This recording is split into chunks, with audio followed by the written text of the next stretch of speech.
D3 propose en standard un certain nombre de graphiques. On pourrait penser qu'il suffit de passer les données, les couleurs et que D3 va générer les éléments du SVG qui vont bien pour l'affichage, un petit peu comme c'est le cas pour les axes. Mais en fait ce n'est pas du tout le cas. C'est plutôt un outil d'aide qui va précalculer un certain nombre d'éléments qui sont obligatoires. Par exemple, dans le cadre d'un diagramme en camembert, il va calculer l'angle de départ et de fin de chaque arc. Également, dans le cadre d'un diagramme en chevauchement à un stack bar graph, il va calculer les coordonnées de départ de chaque morceau de la barre. Donc il va ensuite, une fois que D3 nous aura fourni ces éléments, il va falloir les afficher nous-mêmes et donc les gérer. Donc c'est ce que je mets ici. Donc contrairement à ce que l'on peut penser, la fonction py ne va pas du tout tracer directement un graphe, mais elle fournit des informations pour le tracer. En fait, elle va calculer l'angle de début et l'angle de fin. Et donc ensuite, il faut tracer tous les arcs et leur assigner une couleur. Il faut tout d'abord définir une fonction arc. Donc on va se baser sur la fonction d3.svg.arc qui va tracer les arcs de cercle en se basant sur un rayon intérieur, un rayon extérieur, mais également un angle de début et un angle de fin. Ici, quand on définit la fonction arc, on ne lui précise pas l'angle de début et l'angle de fin. Vous verrez ensuite comment c'est fait. Également, j'ai mis en exemple ce qui se passe quand on a un inner radius de 0, donc on trace des morceaux de tarte, et quand on a le inner radius différent de 0, on est plutôt sur des diagrammes en donuts avec le centre qui est vide et qui permet d'afficher des informations. Donc, une fois qu'on a défini notre fonction arc, il va falloir associer nos données à des éléments du DOM. Donc on sélectionne tous les groupes qui ont la classe arc, on leur attribue les données avec py dataset. Vous verrez dans l'exemple que la fonction py c'est un raccourci vers une fonction standard de D3. On rajoute si ça n'existe pas, on le groupe, l'attribue, et ici on fait une translation pour recentrer notre pie chart. Ensuite, on va ajouter des passes. Donc pour chaque arc qui a été rajouté, on ajoute un pass, on choisit une couleur et on lui décrit le chemin qui est basé sur la fonction arc.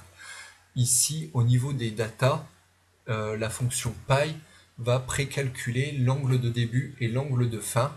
Et ici, à ce niveau-là, en fait, c'est passé de manière implicite à la fonction arc qui raccroche les éléments sur des mots-clés. Donc c'est quand même assez simple, on n'a pas à faire une fonction 2D qui appellerait arc avec des éléments machin ou autre. Il suffit d'appeler la fonction arc. Ça peut être assez étonnant au début, mais en fait à l'usage c'est quand même beaucoup plus simple. On va désormais aller voir l'exemple de code qui s'y rattache. Euh, donc ici, j'ai un dataset de 4 valeurs. Je définis une fonction de couleur qui permet de baser sur D3 avec une échelle de 10 couleurs. Un rayon extérieur qui fait la largeur divisée par 4 et un rayon intérieur de 0. La fonction arc, c'est exactement ce que j'ai décrit tout à l'heure au niveau du PowerPoint. La fonction py, donc vous voyez, c'est simplement un raccourci vers d3.layout.py. Ici, c'est ce que j'ai mis tout à l'heure, donc la fonction, le groupe d'arc qui est décrit avec une translation pour recentrer, et on ajoute les passes. Au niveau du code, on va voir ce que ça donne. Donc là, je vais relancer l'exécution. Voilà, on s'arrête ici au niveau du dataset, py dataset. Et donc ici, si je fais un py de dataset dans la console, vous voyez que ça crée un objet avec la data qui est remise au niveau de la value, start angle et un angle de fin. Donc ça, c'est ce qui va être ajouté sur chaque élément du DOM. Donc il y aura un angle de début, un angle de fin. Donc ici pour le deuxième, hop, l'angle de début c'est 0, l'angle ensuite c'est 2. Donc voilà, à savoir que D3 va avoir tendance à retrier vos valeurs de la plus grande à la plus petite. Et donc c'est une option qui permet de le bypasser. Ici j'arrête le point d'arrêt. Voilà, donc on voit ici on a la valeur la plus courte, les deux valeurs les plus grandes et ensuite les plus petites. Voilà, c'est un choix qui est fait de réordonner à chaque fois les valeurs. Si vous voulez, vous pouvez ne pas le faire en sélection, les options qui vont bien et que je vous invite à aller voir dans le détail.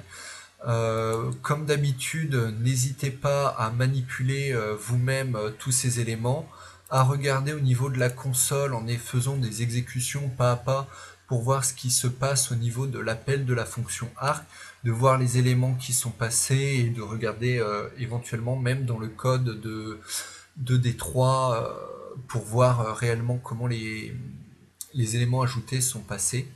Une dernière chose, vous verrez qu'au niveau des options du d3.layout.py, il est possible de passer un angle de début à un angle de fin, ce qui vous permet de tracer uniquement des demi-cercles ou des quarts de cercle, ce qui pour avoir en fait votre pie chart sur un demi ou un quart de cercle, ce qui peut être intéressant quand vous essayez de faire des compteurs ou des jauges, des jauges sous forme de compteurs.